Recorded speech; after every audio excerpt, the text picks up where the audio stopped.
Bismillahirrahmanirrahim. I very welcome you all students to this MCGM VTC online video session.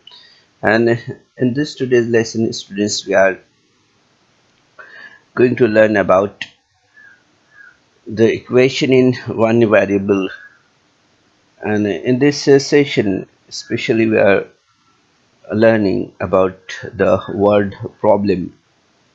And we are doing here the practice set 12.2 in this session. So equation in one variable, word problems, and practice set 12.2 where we today practicing here. यहाँ पर आज के session में बच्चों हम एक मुतग़य्यरी मसवातें देख रहे हैं। इसमें हम यहाँ पर इबारती सवालात के बारे में मालूमात हासिल करेंगे और साथ ही जो है तो प्रैक्टिस सेट 12.2 उसे यहाँ पर हल करेंगे। ओके, तो शुरुआत करते हैं हम यहाँ पर इससे। जैसे कि आप देख रहे हैं, माई age is x year. It is just assumed here that my age is x years. So my father age is 30 years more than my age. Means whatever be the age of the person, his father's age is 32 years more than that age. Second, my grandfather age is 10 years more than 4 times of my age. Grandfather age is 4x plus 10 years. We are supposed to assume here like this. Okay, if यहाँ पर जैसे कि हम देख रहे हैं कि मेरी उम्र जो है तो x साल है, ठीक है, और मेरे वालिद की उम्र मेरी उम्र से 32 साल ज़्यादा है, ठीक है। It means the age of father will be x plus 32, ठीक है, 30 साल ज़्यादा है ना। तो x हमने यहाँ पर अभी प्रेजेंट एज x फर्स्ट किया है, तो 32 साल बाद जो एज होगी वो x प्लस 32 होगी, ठीक है। इसी तरह से हम यहाँ पर देख रहे हैं कि मेरे दादा जान की उम्र जो है तो मेरी उम्र के 4 गुना से 10 ज़्यादा है। Okay, my grandfather age is 10 years more than 4 times of my age. It means that the grandfather age is 4x plus 10 years. Okay, इस तरह से हम उसे लिखते हैं। किस तरह से लिखते हैं? दादा की उम्र जो है तो सॉरी ग्रैंड मदर है ना, यानी दादी की उम्र है। सो दादी की उम्र जो है तो 4x plus 10 years आएगी इस तरह से, ठीक है। उसके बाद My sister age is 4 years less than my age. अगर हम यहाँ पर देख रहे हैं कि मेरी बहन की उम्र मेरी उम्र से 4 साल कम है, it means sister age is x minus 4 years. Okay, यानी अगर बहन की उम्र देखी जाए तो वो क्या होगी, x minus 4 years होगी, इस तरह से, ठीक है। इसी तरह से हम देखेंगे यहाँ पर कि मेरे दोस्त की उम्र जो है या my friend's age is 5 more than half of my age. Okay, तो यहाँ पर हम देखेंगे कि मेरे दोस्त की उम्र मेरी उम्र के निस्फ से 5 ज़्यादा है। ओके, सो निस्फ मीन्स हाफ। ओके, तो यहाँ पर हम क्या देखेंगे, friend's age is x upon 2 plus 5 years। इस तरह से हम लिखेंगे x upon 2 plus 5 years। इस तरह से हम इसे इंडिकेट कर सकते हैं। इसी तरह से हम यहाँ पर देखेंगे कि my mother age is 3 times my age। यहाँ पर बता रहा है कि मेरी वालदा की उम्र मेरी उम्र का 3 गुना है। Okay, so what is the present age? It is x, so mother age will be 3x years. Okay, माँ की उम्र जो होगी वो क्या होगी, 3x होगी, 3 गुना यानी कि 3x इस तरह से। ओके, तो बच्चों ये चीज़ें सारी हमें अज्यूम करनी होती है और इसी से हमें मसावात तैयार करनी होती है। ठीक है, इस तरह से जो इबारती सवालात दिए जाते हैं उन सवालात में हमें जो है तो इस तरह से इबारत दी हुई होती है और इस इबारत को हमें सवाल में तब्दील करना होता है, उसके लिए हमें मसावत तैयार करनी होती है ना। तो आपने देखा यहाँ पर कि अगर उम्र गुना में है तो हमने यहाँ पर किस तरह से लिखा है, 3x लिखा है, यहाँ गुना में है। मदर एज यहाँ पर जो दी है वो 3 गुना में आपने देखा तो उसको 3x लिखा है ना। इसी तरह से आपने देखा यहाँ पर कि निस्फ है यानी हाफ है ना। तो इस तरह से जो उम्र रहती है उसको बटे में लिखा जाता है, जैसे आपने यहाँ पर देखा है। इसी तरह से आपने देखा कि अगर कम है तो उसे माइनस में जाहिर किया जाता है, जैसे आपने देखा यहाँ पर my sister age is 4 years less than my age, so x minus 4 will be here. फिर उसके बाद आपने देखा यहाँ पर कि my grandmother age is 10 years more than the 4 times. अब यहाँ पर अभी 4 टाइम्स है, 4x हो गया और ऑफ माई एज। सो यहाँ पर आप देखेंगे 10 को किस तरह से यहाँ पर +10 में दिखाया है ना। फिर my father age is 32 years more than my age, so my age is x, so my father age will be here +30। सो इस तरह से हम यहाँ पर जो है तो स्टेप तैयार कर सकते हैं किसी भी सवाल को हल करने के लिए। ठीक है, अब इसके बाद हम यहाँ पर जो है तो देखते हैं एक जो है तो प्रैक्टिस सेट करने से पहले हम यहाँ पर एक एग्जाम्पल यहाँ पर सॉल्व करते हैं। ठीक है, and what is that example? That Ratna has 200 more than 3 times the amount Rafiq has. If 300 from the amount with Ratna are given to Rafiq, the amount with Ratna will be 7/4 times the amount with Rafiq. Find the initial amount with Rafiq. To find the initial amount, complete the following activity. So यहाँ पर हम देख सकते हैं कि रत्ना के पास रफ़ीक की रकम के 3 गुना से 200 रुपये ज़्यादा है। ओके, क्या देख रहे हैं हम यहाँ पर, यहाँ हम देख रहे हैं कि Ratna has 200 more than 3 times the amount Rafiq has. इसका मतलब क्या हुआ कि रत्ना के पास रफ़ीक की रकम के 3 गुना से 200 रुपये ज़्यादा है। अगर if 300 from the amount with Ratna are given to Rafiq, the amount with Ratna are given to Rafiq. अब देख रहे हैं कि अगर रत्ना के पास की रकम 300 रुपये रफ़ीक को दिए जाएं तो रत्ना के पास की रकम रफ़ीक की रकम का 7/4 हो जाती है। ओके, कितनी हो जाती है, 7/4 times amount with Rafiq. So what is the question? The question is here that find the initial amount with Rafiq. यहाँ पर हमें बताना है कि रफ़ीक के पास इब्तिदा में कितनी रकम थी और असल कीमत मालूम करने के लिए जो है तो हमें यहाँ पर एक एक्टिविटी करनी है। ओके, सो यहाँ पर हम स्टार्ट करते हैं इसे। The solution, the amount with Ratna is 200 more than the 3 times the amount with Rafiq. यहाँ पर हम देख रहे हैं कि रत्ना के पास रफ़ीक की रकम के 3 गुना से 200 रुपये ज़्यादा रकम है। ठीक है, हमने फ़र्ज़ किया कि रफ़ीक के पास जो है तो x रुपया है।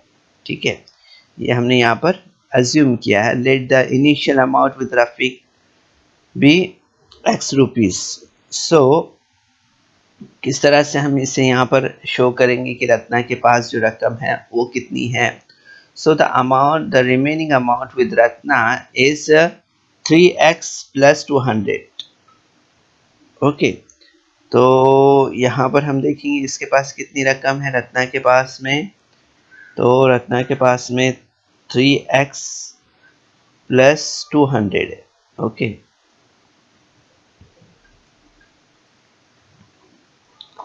तो यहाँ पर हम देखेंगे कि रत्ना के पास की रकम से 300 रुपये रफ़ीक को दे दिए, तो रत्ना के पास अब कितने पैसे बाकी है। सो 3x + 200 - 300 हो जाएगा। Okay, so you will see here that the amount 3x minus 100, ठीक है, 200 में से 300 माइनस किए तो 100 रिमेनिंग रहेगा, है ना। तो ये इतने बाकी रहे। Now Rafiq has x + 300 rupees. अब रफ़ीक के पास के पैसे देखते हैं हम, तो वो x + 300 है। तो रत्ना के पास बाकी मानदा रकम रफ़ीक की रकम का 7/4 गुना होगी, है ना। The amount with Ratna is 7/4 times the amount with Rafiq is है। सो यहाँ पर हम क्या करेंगे कि the amount with Ratna and the amount with is upon the amount with Rafiq is 7/4। So 3x - 100 upon x + 300 is equal to 7/4। सो यहाँ पर आप देखेंगे कि हमें यहाँ पर जो लेना होगा वो क्या लेना होगा। तो आप देखेंगे यहाँ पर कि ये जो अमाउंट यहाँ पर दिया हुआ है ये और ये अमाउंट जो है, ठीक है। तो यहाँ पर हम जो है तो इसे इस अमाउंट को जो है तो 4 से ज़रब करेंगे और इस अमाउंट को जो है तो 7 से ज़रब करते हैं। ओके, तो यू सी है that 12x + 4 - 400 is equal to 7x + 7 into 3 means 2100 rupees here. So you see here that 12x - 7x is equal to 2500 means 2100 plus 400 will be 2500. So and the next step you will see here 5x is equal to 2500 means 12 minus 7 will be 5. So x is equal to 500 है ना, 5 × 5 = 25 होता है यहाँ पर। So it will be 500। Okay, तो इस तरह से आप देखेंगे यहाँ पर x इज इक्वल टू हमें कितना मिलेगा 500। इसका मतलब है कि the initial amount with Rafiq is 500 rupees. Okay, like this. तो इसी तरह से हमें बच्चों यहाँ पर जो है तो ये दीगर सवाल जो प्रैक्टिस सेट यहाँ पर 12.2 दिया हुआ है उसमें से हमें जो हल करने हैं सवाल इसी तरह से हमें हल करना है, ठीक है। तो हम यहाँ पर सबसे पहले क्वेश्चन नंबर 1 देखते हैं, ठीक है। क्वेश्चन नंबर 1 में क्या दिया हुआ है, mother is 25 years old than her son. Find son's age if after 8 years the ratio of son's age to mother's age will be 4/5 here। हमें यहाँ पर देखना है बच्चों कि माँ की मौजूदा उम्र बेटे की मौजूदा उम्र से 25 साल ज़्यादा बताई है। कितनी बताई है 25 ईयर्स यहाँ पर ज़्यादा बताई है। अब 8 साल बाद बेटे और माँ की उम्रों की निस्बत जो है तो 4/9 हो जाएगी। तो बेटे की मौजूदा उम्र हमें यहाँ पर बताना है। ओके, तो क्या करेंगे हम इसके लिए हम यहाँ पर सबसे पहले अज्यूम करेंगे that let the son present age is 8 is x year, ठीक है। So the mother age is 25 years older than her son. यानी यहाँ पर हमने फर्स्ट किया पहले के बेटे की मौजूदा उम्र x साल है, और माँ की उम्र बेटे की मौजूदा उम्र से 25 साल ज़्यादा है। Okay, so therefore mother present age is x plus 25 years. Okay, इसलिए हम यहाँ पर देखेंगे माँ की मौजूदा उम्र जो है तो x प्लस 25 ईयर्स है। ठीक है, and after 8 years son age will be x plus 8 years. अब हम देखेंगे यहाँ पर कि 8 साल बाद जो है तो बेटे की उम्र कितनी हो जाएगी, वो हो जाएगी x plus 8 years. Okay, so and mother age will be x plus 25 plus 8 means x plus 33 years हो जाएगी। तो माँ की उम्र अगर हम देखेंगे तो x plus 25 plus 8 is equal to x is equal to 33 years जो है तो यहाँ पर हो जाएगी। ठीक है, तो इस तरह से हम जो है तो यहाँ तक पहुँचे हैं। ठीक है, अब इसके बाद हम यहाँ पर देखेंगे from the given the condition. अगर हम देखते हैं जो कंडीशंस यहाँ पर दी गई है उसके मुताबिक, तो सन as and mother age is 4/9, so x plus 8 upon x plus 33 is equal to 4/9। तो यहाँ पर हम इसका क्रॉस मल्टीप्लिकेशन करते हैं तो आप देखेंगे यहाँ पर जो है तो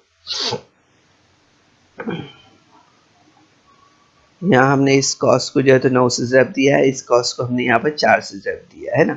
तो स्टेप किस तरह से बनेगा, यहाँ पर 9 into bracket x plus 8 is equal to 4 into bracket x plus 33। तो अब यहाँ पर इस कॉस को 9 से ज़रब देंगे हम और इस कॉस को हम 4 से ज़रब देंगे। तो आप देखेंगे यहाँ पर कि 9 1 सा 9, 9 8 सा 72 एंड 4 1 सा 4 and 4 33 is 132.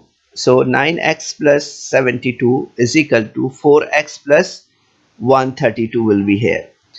And now you see that by arrangement you will see here 9x plus minus 4x। ठीक है, यहाँ पर अब 4x जमा का है, बराबरी की अलामत किस तरफ आएगा तो क्या हो जाएगा, माइनस x हो जाएगा, है ना। यहाँ पर जो 72 दिया हुआ है वो प्लस का 72 है ना, बराबरी की अलामत के इस तरफ आएगा तो माइनस 72 हो जाएगा। ठीक है, तो यू सी है that 9x minus 4x is equal to 32 minus 72। तो आप देखेंगे यहाँ पर 9 में से 4 गया तो 5 बचेगा और 132 में से माइनस करेंगे अगर हम यहाँ पर 72 तो यहाँ पर 60 बाकी रहेगा। ठीक है, तो आप देखेंगे यहाँ पर कि 5x इज इक्वल टू 60 मिलेगा।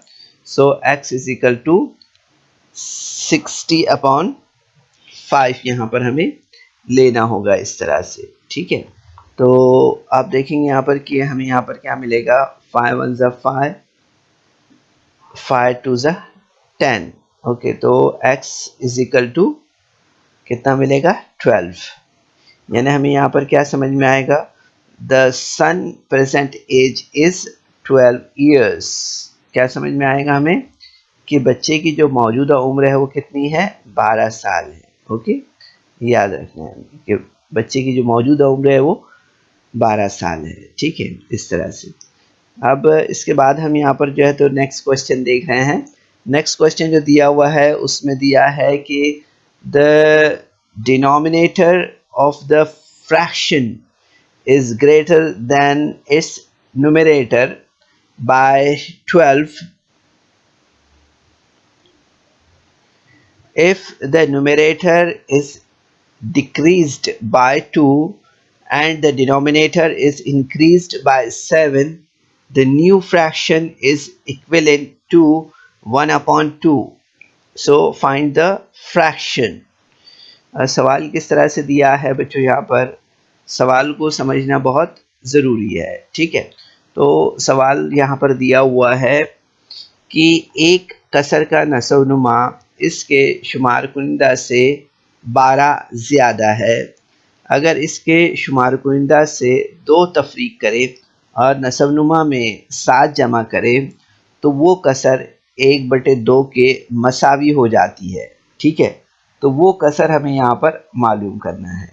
ओके, तो आप क्वेश्चन देख सकते हैं स्क्रीन पर। The denominator of fraction is greater than its numerator by 12 if the numerator is decreased by 2 and the denominator is increased by 7. The new fraction is equivalent to 1/2. So find the fraction here. अब हमें यहाँ पर सबसे पहले क्या करना होगा इसके लिए, तो इसके लिए हमें यहाँ पर फर्स्ट करना होगा कि कसर का जो शुमार कुइंदा है वो x है ना। Let the numerator of the fraction be x. Okay, so यहाँ पर हम देखेंगे the denominator of fraction is greater than the numerator by 12.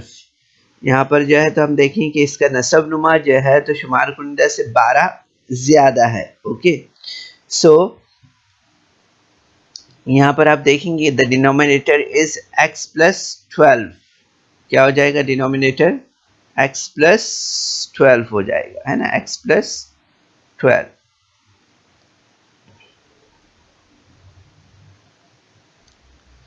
सो यहाँ पर हम देखेंगे कि कसर का नसब नुमा जो है तो x plus 12 हो जाएगा। तो आप देखेंगे the fraction is x upon x plus 12 हो जाएगी, है ना। वो कसर क्या हो जाएगी हमारी, वो हो जाएगी x अपॉन x plus 12, ठीक है, इस तरह से। तो आप देखेंगे यहाँ पर कि the numerator is decreased bye 2, यानी शुमार कुइंदा जो है में 2 तफरीक करने पर नया शुमार कुइंदा जो है तो x - 2 ये बनता है, ठीक है। The numerator is decreased bye 2, the new numerator is x - 2, ठीक है। तो यहाँ पर हम देखेंगे the new denominator is x plus 12 plus 7 is equal to x plus 19, ठीक है। तो इस तरह से हम देखेंगे यहाँ पर कि x plus 19 is equal to x plus 12 plus 7 ये हो जाएगा यहाँ पर, ठीक है, इस तरह से। तो आप देखेंगे यहाँ पर कि जो शर्त दी गई है उसकी बिना पर अगर आप देखेंगे the condition which is given here, so x - 2 upon x plus 19 is equal to 1/2. Therefore x 2 into bracket x - 2 is equal to x plus 19. Therefore 2x - 4 is equal to x plus 19. Therefore 2x minus x is equal to 19 plus 4. So you will see here that x plus 12 is equal to 23 plus 12 is equal to 35. So finally you will get here x upon x plus 12 is equal to 23 upon 35 here. So it means वो कसर जो है तो क्या है, वो कसर 23/35 है। इस तरह से हमें यहाँ पर समझ में आता है। The fraction is 23 upon 35 इस तरह से, ठीक है। Now we'll move for the third question and that is on your screen. The ratio of the weight of copper and zinc in brass is 13:7. Find the weight of zinc here. यहाँ पर हम देख रहे हैं कि पीतल में तांबा और जस्त के वजन का तनासुब 13:7 है। तो 700 ग्राम पीतल के बर्तन में जस्त की मकदार कितनी होगी वो हमें बताना है यहाँ पर, ठीक है। सो यहाँ पर हम देखेंगे कि the ratio of the weights of copper and zinc is in brass is 13:7. यहाँ पर हम देख रहे हैं कि पीतल की मखलूत धात जो है इसमें तांबा और जस्त के वजन का तनासुब जो है तो 13:7 का है। हमने यहाँ पर फर्ज किया सबसे पहले कि यकसा ज़ौफ जो है तो x है इसमें, है ना। So let the weight of the copper be 13 x। Okay, तो यहाँ पर हम देखेंगे the weight of the zinc is 7x। ठीक है, यहाँ पर हम देख रहे हैं तांबे का वजन जो है तो 13x ग्राम है और जस का वजन जो है तो 7x ग्राम है। अब हम यहाँ पर देखते हैं from the given conditions 13x plus 7x is equal to 700 means 7 plus 13 would be 20x is equal to 700. So x is equal to 700 upon 20. So x is equal to 35. Okay, तो हम यहाँ पर ये बात समझ में आएगी कि जस्ट का वजन जो है तो 7x ग्राम होगा। ठीक है, the weight of zinc is 7x gram. Okay, तो यहाँ पर हम देखते हैं कि जस्ट का वजन मालूम करने के लिए हमें यहाँ पर 7 इंटू 35 करेंगे तो कितना मिलेगा हमें 245 ग्राम मिलेगा। Okay, the weight of the zinc is equal to 7 into 35 is equal to 245 gram. So answer would be the weight of the zinc in a brass utensil is 245 gram. पीतल के बर्तन में जस का वजन जो है तो कितना है, वो है 245 ग्राम है, इस तरह से। ठीक है, अब यहाँ पर हम इसे एक अल्टरनेट मेथड के ज़रिए यहाँ पर सॉल्व करते हैं। ओके, तो सेम हमने यहाँ पर फर्ज किया कि let the weight of the zinc in brass utensil be x gram. यहाँ पे हमने फर्ज किया है कि पीतल के बर्तन में जस का वजन जो है तो x ग्राम है। ठीक है, तो आप देखेंगे यहाँ पर कि पीतल के बर्तन में तांबा और जस के वजन का तनासुब जो है तो 13:7 का है ना। The ratio of the weight of the copper and zinc brass is 13/7. So the weight of the copper upon the weight of the zinc. So 13/7. Then you will get here the weight of copper upon x is equal to 13/7. यानी तांबे का वजन बटे x बराबर 13/7। यानी तांबे का जो वजन है the weight of copper is equal to 13x/7 gram. Okay, तो यहाँ पर शर्त के हिसाब से अगर हम देखते हैं यहाँ पर as per the conditions given, so x plus 13 x/7 is equal to 700. Okay, so 7x plus 13x is equal to 700 into 7. Therefore 20x is equal to 700 into 7. So x is equal to 700 into 7 upon 20 means x is equal to 245. ठीक है, तो आप देखेंगे यहाँ पर कि जो हमारा आंसर होगा वो क्या होगा, सिमिलरली दैट कि the weight of the zinc in brass utensil is 245 gram. यानी पीतल के बर्तन में जस का वजन जो है तो 245 ग्राम है। इसका मतलब ये है इस तरह से। ठीक है, उसके बाद हम यहाँ पर नेक्स्ट क्वेश्चन लेते हैं। उसमें दिया हुआ है, क्या है दिया हुआ इसमें कि find 3 consecutive whole numbers whose sum is more than 45 but less than 54। यहाँ पर हमें 3 मुतवातिर मुकम्मल आदात का मजमुआ जिनका 45 से ज़्यादा है लेकिन 54 से कम है वो आदात मालूम करना है। ओके, सो हम देखेंगे यहाँ पर कि सबसे पहले the difference between the consecutive whole number is 1। Okay, so let the 3 consecutive whole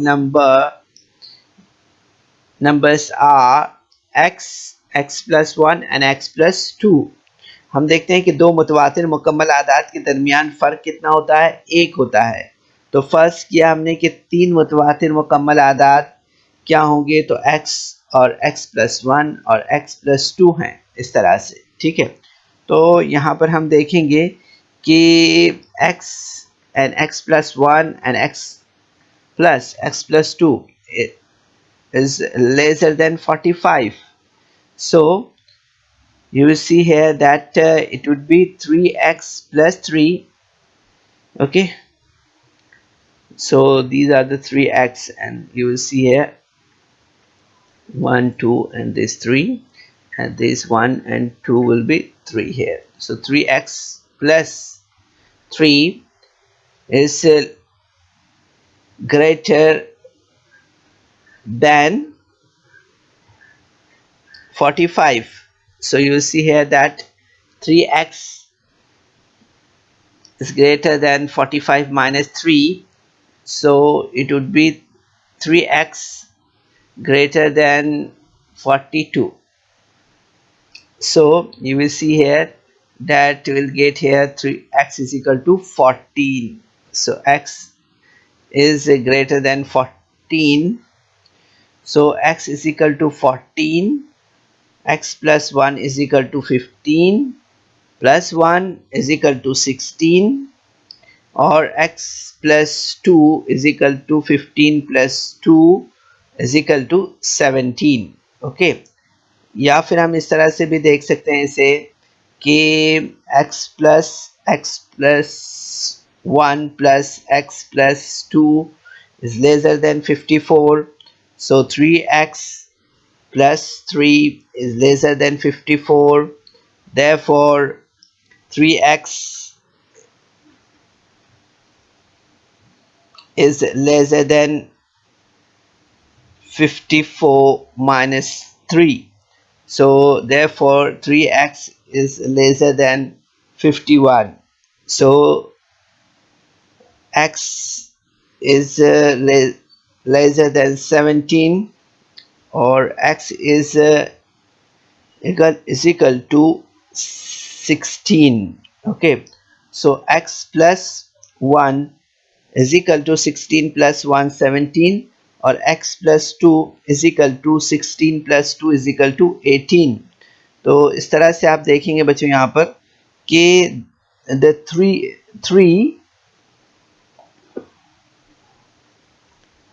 three consecutive whole numbers are 15, 16, 17 and 18. तो हम देखेंगे बच्चों यहाँ पर कि तीन मुतवातिर आदाद जो हमें मिलेंगे वो क्या मिलेंगे, 15, 16 और 17 है. इस तरह से हमें यहाँ पर समझ में आता है. ठीक है, या आप देख सकते हैं इसे कि 16, 17, 18 या 15, 16, 17 है इस तरह से. ठीक है, इसके बाद का सवाल दिया हुआ है यहाँ पर कि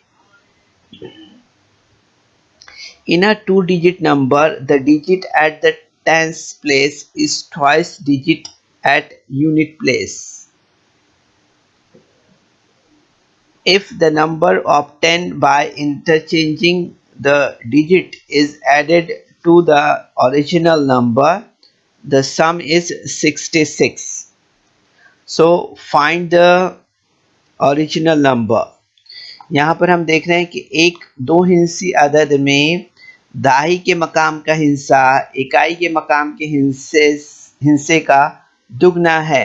ठीक है, तो हिस्सों का मकाम आपस में तब्दील करने पर होने वाले अदद और असल अदद का मजमू 66 है. तो असल अदद यहाँ पर मालूम करना है हमें. ठीक है, यहाँ पर हम सबसे पहले क्या करते हैं, हमने फ़र्ज़ किया यहाँ पर सबसे पहले कि इकाई के मकाम का हिस्सा जो है तो x है. Okay, let the digit at the unit place by x. Okay, so the digit at the tens place is twice the digit at the unit. दहाई के मकाम का हिस्सा इकाई के मकाम के हिस्से का दुगना है. ओके, तो therefore the digit at the tens place is 2x. इसलिए हम देखेंगे यहाँ पर कि दाही के मकाम का हिस्सा क्या हो जाएगा, 2x है. इस तरह से तो आप देखेंगे यहाँ पर कि असल अदद जो है वो क्या होगा, वो होगा 10 into 2x plus x is equal to 10 into 2 means 20x plus x is equal to 21x. ठीक है, इस तरह से. तो आप देखेंगे यहाँ पर ये हमारी मसावत नंबर एक यहाँ पर बनेगी इस तरह से, ठीक है। तो अब हम क्या करते हैं, हिस्सों का मकाम तब्दील करने पर हासिल होने वाला अदद देखते हैं। Okay, the number obtain by interchanging the digit, so 2x, so x at the tens place and 2x at the unit place. हम देखते हैं यहाँ पर कि 2x इकाई के मकाम पर और x जो है तो दहाई के मकाम पर हम लेते हैं इसे। तो किस तरह से हमारा यहाँ पर ये मसावत नया अदद हमारा किस तरह से बना है, the new number is 10x plus 2x is equal to 12x, ठीक है। इस तरह से हमारा ये दूसरा स्टेप यहाँ पर तैयार हुआ है। ओके, तो आप देखिए यहाँ पर कि अब शर्त के मुताबिक एज पर द कंडीशन, यहाँ पर हम देखते हैं कि इस तरह से हमें ये मिला है। ओके, तो आप देखेंगे from the given condition 21x plus 12x is equal to 66, ठीक है। ये रिपीट हो गया है सेंटेंस। सो यहाँ पर हम देखेंगे कि from the given condition 21x plus 12x is equal to 66, it means that 33x is equal to 66. So 6x is equal to 66 upon 33, it means x is equal to 2. Okay, so the number is 21x is equal to 21 into 2 is equal to 42. So you will see the answer, the original number is 42, ठीक है। असल अदद जो है तो 42 है। इस तरह से हमें यहाँ पर समझ में आता है। ओके, उसके बाद हम यहाँ पर जो है तो नेक्स्ट क्वेश्चन लेते हैं। नेक्स्ट क्वेश्चन क्या है हमारा, वो दिया हुआ है some tickets of 200 and some tickets of 100 of a drama were sold at a theater. The number of tickets of 200 sold was 20 more than number of tickets of 100 rupees. The total amount received by the theater by sale of ticket was 37,000. Find the number of 100 tickets sold. यहाँ पर क्या दिया हुआ है सवाल कि एक theatre पर ड्रामा के 200 और 100 रुपये वाले टिकट, कुछ टिकट फरोख्त हुए। 200 रुपये वाले टिकटों की कीमत की तादाद 100 रुपये वाले टिकटों की तादाद से 20 ज़्यादा फरोख्त हुई है। तो दोनों किस्म की टिकटों की थिएटर को 37,000 रुपीज़ जो है तो कीमत वसूल हुई है। तो 100 रुपये वाले टिकट कितने फ़रोख्त हुए वो हमें यहाँ पर बताना है। ओके, तो इसके लिए हम यहाँ पर सबसे पहले फ़र्ज़ करेंगे let the number of 100 rupees tickets sold be x. Okay, यहाँ पर हमने फ़र्ज़ किया है कि 100 रुपये वाले टिकट जो है तो एक्स टिकट फ़रोख्त हुए हैं। इस तरह से हमने यहाँ पर फ़र्ज़ किया है, ठीक है। तो आप देखेंगे यहाँ पर कि the number of tickets of 200 sold was 20, यानी हम देखेंगे यहाँ पर कि 200 रुपये वाले टिकटों की तादाद जो है तो 100 रुपये वाले टिकटों की तादाद से 20 ज़्यादा है। Okay, is more than the ticket of 100 sold. So therefore the number of 200 tickets sold is x plus 20. इसलिए हम देखेंगे यहाँ पर कि फरोख्त होने वाले 200 रुपये वाले टिकटों की तादाद x प्लस 20 है, ठीक है। तो यहाँ पर आप देखेंगे the amount received by the sale of the ticket is 100x plus 200 into bracket x plus 20, यानी हम देखेंगे यहाँ पर कि फरोख्त होने वाले 200 टिकटों की तादाद जो है तो x प्लस 20 है, ठीक है। तो आप देखेंगे यहाँ पर कि the amount received by the sale of the ticket is, यानी कि टिकटों की फ़रोख्त से थिएटर को हासिल होने वाली आमदनी कितनी है, तो वो है x plus 100x plus 200 into bracket x plus 20 है, ठीक है।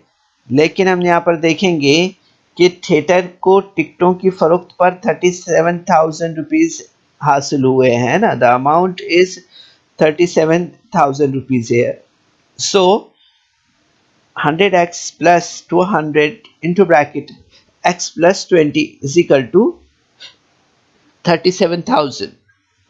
So you will see that the next step would be x plus 2 into bracket x plus 20 is equal to 370.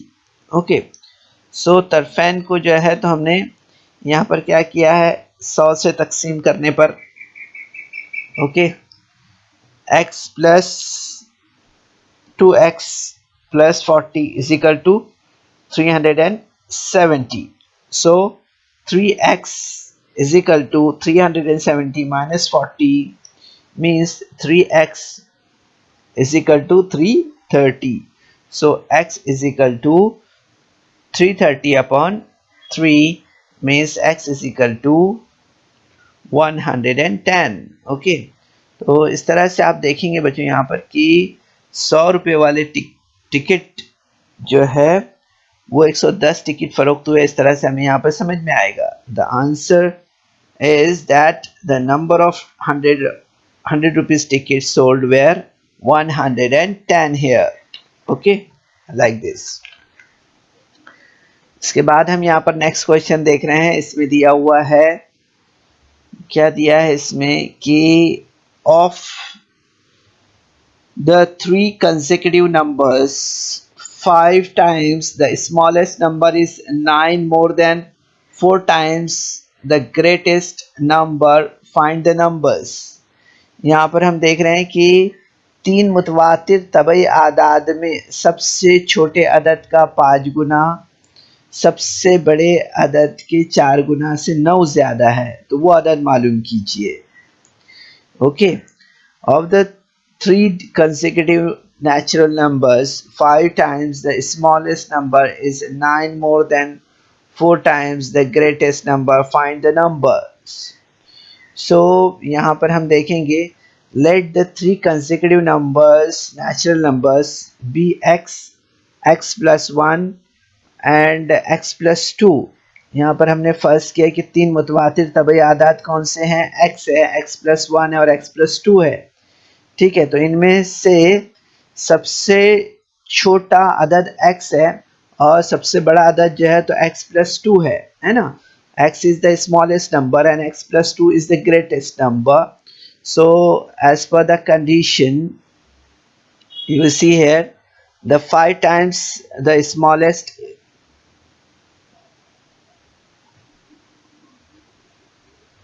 number is equal to 5x plus 4 times of the greatest number is equal to 4 into bracket x plus 2, means 5x into bracket 5x is greater than the 4 into bracket x plus 2 by 9. ठीक है, यानी हम यहाँ पर देख रहे हैं कि छोटे अदद का 5 गुना बराबर है 5x और सबसे बड़ा अदद के 4 गुना बराबर है 4 cos में x जमा 2 है. तो यहाँ पर आप देखेंगे कि 5x और 4 cos में x जमा 2 से 9 ज़्यादा है. ठीक है, तो यहाँ पर आप देखेंगे मसावत हमारी बनेगी किस तरह से, तो 5x is equal to cos में 4 cos में x जमा 2 जमा 9. तो आप देखेंगे नेक्स्ट स्टेप हमारा जो बनेगा वो किस तरह से होगा, तो 5x is equal to 4x plus 8 plus 9. Therefore 5x minus 4x is equal to 17. So you will see that finally x is equal to 17. Okay, so x plus 1 is equal to 17 plus 1 is equal to 18 and x plus 2 is equal to 17 plus 2 is equal to 19. यानी हमें यहाँ पर ये बात समझ में आई, the 3 consecutive natural numbers are 17, 18 and 19 respectively. यहाँ पर हमें समझ में आता है कि मतलूबा 3 मुतवातिर तबई आदात कौन से हैं, 17, 18 और 19 है। इस तरह से हमें यहाँ पर समझ में आता है। ठीक है, अब इसके बाद हम यहाँ पर जो है तो नेक्स्ट क्वेश्चन लेते हैं, क्वेश्चन नंबर 8। तो इसमें आप देखेंगे यहाँ पर दिया हुआ क्या है, यहाँ पर दिया हुआ है कि Raju sold a bicycle to Amit at 8% profit. Amit repaired it spending 54 rupees and then sold the cycle to Nikhil for rates 1134 with no loss, no profit. So find the cost price of the bicycle for which Raju purchased it. यहाँ पर क्या दिया है कि राजू ने एक cycle जो है तो 8% नफ़े पर अमित को फरोख्त की। अमित ने 54 रुपये खर्च करके इसे दुरुस्त करवाया। इसने वो साइकिल निखिल को 1134 रुपये में फ़रोख्त कर दी है। अमित को साइकिल की फ़रोख्त पर ना नफ़ा ना नुकसान हुआ। तो मालूम कीजिए कि राजू ने वो साइकिल कितने रुपए में ख़रीदी थी, ये हमें यहाँ पर बताना है। ठीक है, तो इसके लिए हम यहाँ पर सबसे पहले क्या करेंगे,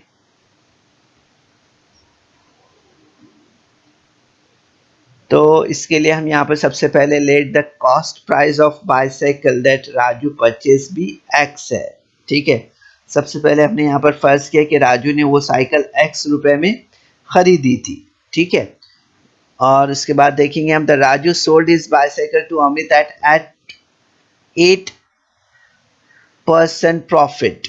राजू ने इसे 8% नफ़े पर अमित को जो है तो फरोख्त कर दिया है। तो हमारा स्टेप यहाँ पर किस तरह से बनेगा ये, so 8% profit on x is equal to x into 8/100 is equal to 2x/25।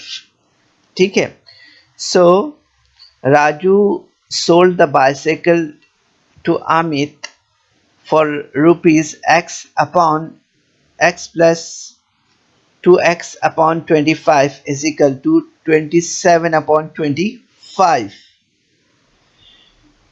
ठीक है, इस तरह से। तो हम यहाँ पर देखेंगे कि Amit spend 54 of rupees for repairing, so the cost of bicycle for Amit is 27x/25 plus 54। Amit ने साइकिल को दुरुस्त करने के लिए यहाँ पर 54 रुपये लगाए हैं ना, तो इसलिए अमित के लिए जो साइकिल की खरीद कीमत है वो कितनी हो गई, 27x/25 प्लस 54 हो गई है ना। So you see that Amit sold the bicycle to Nikhil for rupees 1134। ठीक है, अमित ने इस साइकिल को जो है तो 1134 रुपये में निखिल को ना नफ़ा ना नुकसान की बुनियाद पर फरोख्त किया है ना। सो you will see here that 27x/25 plus 54 is equal to 1134. So you will get here the step like this, 27x/25 is equal to 1134 minus 54. So you will get here, after doing the subtraction, to 27x/25 is equal to 1080, means x is equal to 1080 into 25/27. So finally you will get here the answer 40 into 25. It means x is equal to 1000. यानी इस समय यहाँ पर क्या समझ में आया है, the cost price of the bicycle to Raju is 1000 rupees। यानी राजू ने वो साइकिल जो है तो 1000 रुपये में ख़रीदी थी। ये हमें यहाँ पर जवाब हासिल होगा। ठीक है, इस तरह से। उसके बाद हम यहाँ पर नेक्स्ट क्वेश्चन देख रहे हैं, क्या दिया हुआ है।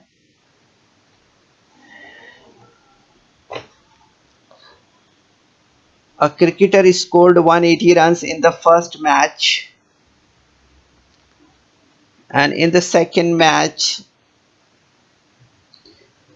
find the a cricketer scored 180 runs in the first match and 257 runs in the second match. Find the number of runs he should score in the third match so that the average of runs in the three match be 230. क्या सवाल दिया हुआ है यहाँ पर कि एक cricket खिलाड़ी ने एक मुकाबले में 180 रन बनाए, दूसरे मुकाबले में 257 रन बनाए, तीसरे मुकाबले में इसे कितने रन बनाने होंगे कि मुकाबलों में बनाए हुए रनों का औसत जो है तो 230 हो जाए।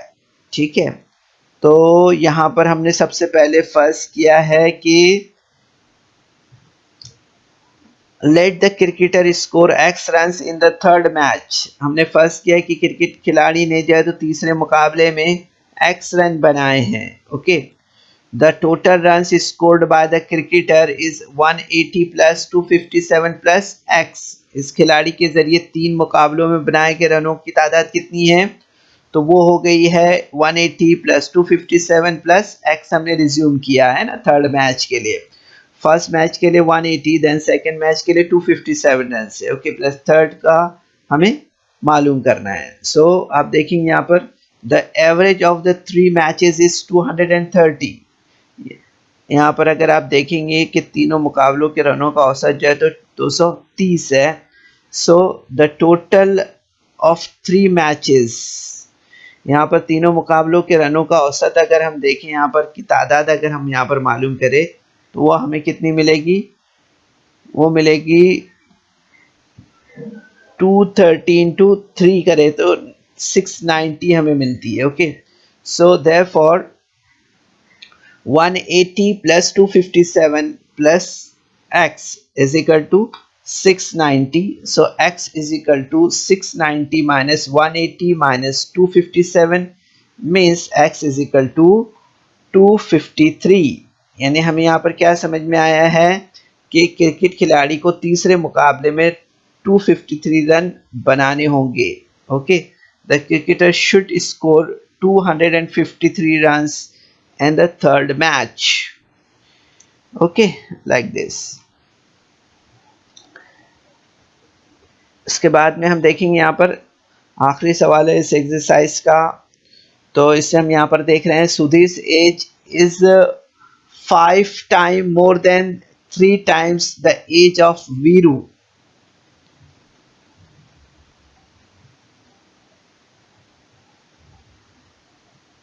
Anil's age is half the age of Sudhir. If the ratio of the sum of Sudhir's and Viru's age to the 3 times Anil's age is 5 is to 6, then find the Viru's age. Okay, यहाँ पर अगर हम गौर करें सवाल पर तो हमें यहाँ पर समझ में आएगा कि सुधीर की उम्र वीरू की उम्र के 3 गुना से 5 ज्यादा है। ठीक है, तो अनिल की उम्र सुधीर की उम्र का निस्फ है। ठीक है, तो सुधीर की उम्र और वीरू की उम्रों के मजमूए और अनिल की उम्र के 3 गुना की निस्बत 5 निस्बत 6 है। तो वीरू की उम्र मालूम कीजिए। ठीक है, इस तरह से। तो यहाँ पर हम सबसे पहले अज्यूम करेंगे कि let the age of Veeru be x year, then the age of Sudhir is 3x plus 5 years. First किया हमने यहाँ पर कि वीरू की उम्र x साल है। ठीक है, तब सुधीर की उम्र जो है तो 3x प्लस 5 साल होगी। ठीक है, इसलिए यहाँ पर देखेंगे आप कि अनिल की उम्र सुधीर की उम्र का निस्फ है। The Anil age is half the age of Sudhir. Okay, so Anil age is half the age of Sudhir. इसलिए यहाँ पर आप देखेंगे कि Anil age is 3x plus 5 upon 2 years. Okay, so यहाँ पर आप देखेंगे the sum of Sudhir and Veeru's ages are x plus 3x plus 5 is equal to 4x plus 5 ages. Okay, यहाँ पर हम सुधीर और वीरू की उम्रों का मजमुआ अगर देखेंगे तो हमें इस तरह से मिलेगा। ठीक है, अब यहाँ पर हम देखते हैं 3 times Anil's age is equal to